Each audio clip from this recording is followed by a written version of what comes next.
तुर्की के सदर एर्दोगान ने इजराइल के आयरन डोम के जवाब में स्टील डोम तैयार करने के प्रोजेक्ट को हरी झंडी दे दी है। अगर उनके यानी इजराइल के पास आयरन डोम है तो हमारे पास स्टील डोम भी है।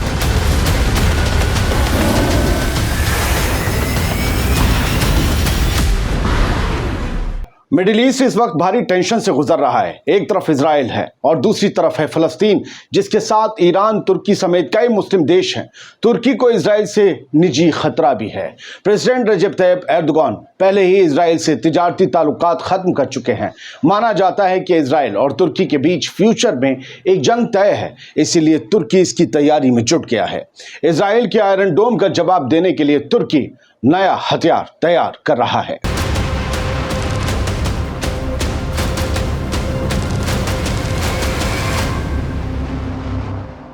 तुर्की के सदर एर्दोगान ने इजराइल के आयरन डोम के जवाब में स्टील डोम तैयार करने के प्रोजेक्ट को हरी झंडी दे दी है।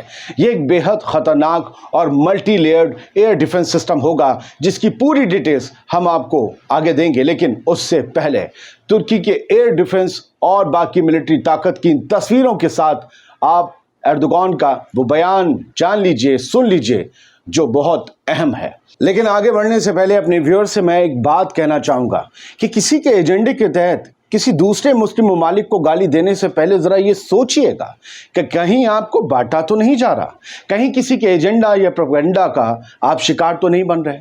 और ये भी सोचिएगा कि क्या इजराइल पर हमला कर देना इतना आसान है? अगर हाँ, तो उस एक मुल्क का नाम बताइए जिसने पिछले 1 साल में इजराइल से जंग लड़ी या उस पर बहुत बड़ा हमला किया जिससे बहुत तबाही मची हो। क्योंकि बहुत से व्यूअर्स की ये तवक्को होती कि तुर्की, अरब ममालिक इजराइल पर हमला करते हैं, तो आप नाम बताइए उस मुल्क का। अगर आपके पास जवाब नहीं है तो आप ध्यान रखिए, किसी भी मुस्लिम ममालिक के लिए ऐसा मत सोचिए कि वो कुछ नहीं कर रहा। आप तैयारियों को समझिए, ये करेंगे, ये पहले भी कर चुके थे, आगे भी करेंगे। हाँ, इन्हें बस अपने खुद के पिटने का इंतजार है, फिर ये करेंगे, लेकिन तैयारियां हो रही हैं।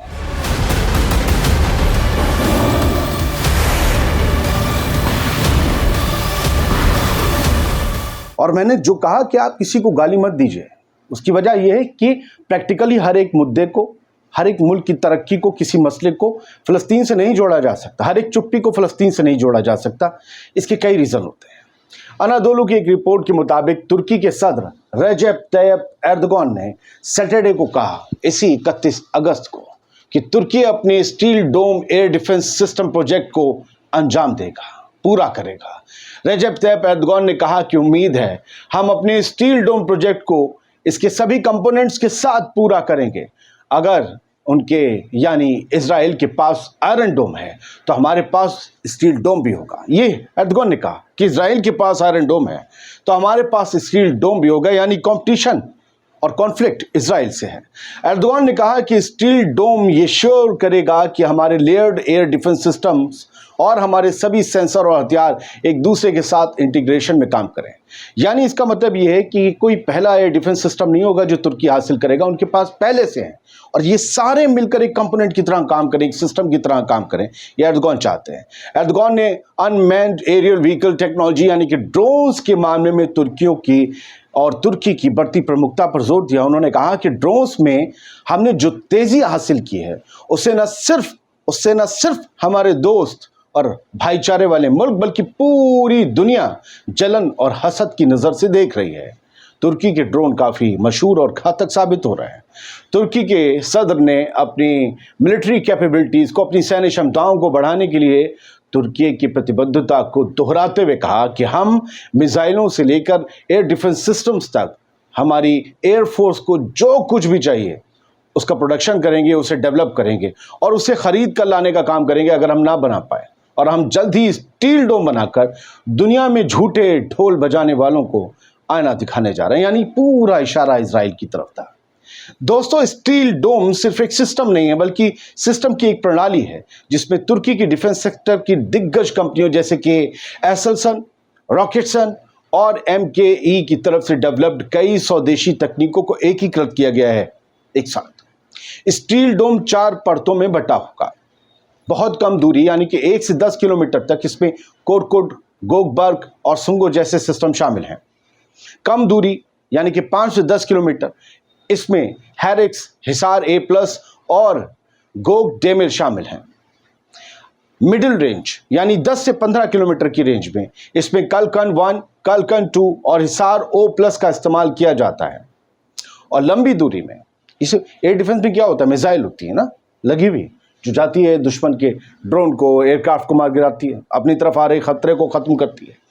तो लंबी दूरी जो है वो 15 से 30 किलोमीटर प्लस यानी 30 किलोमीटर से ज़्यादा तक रेंज है इसकी।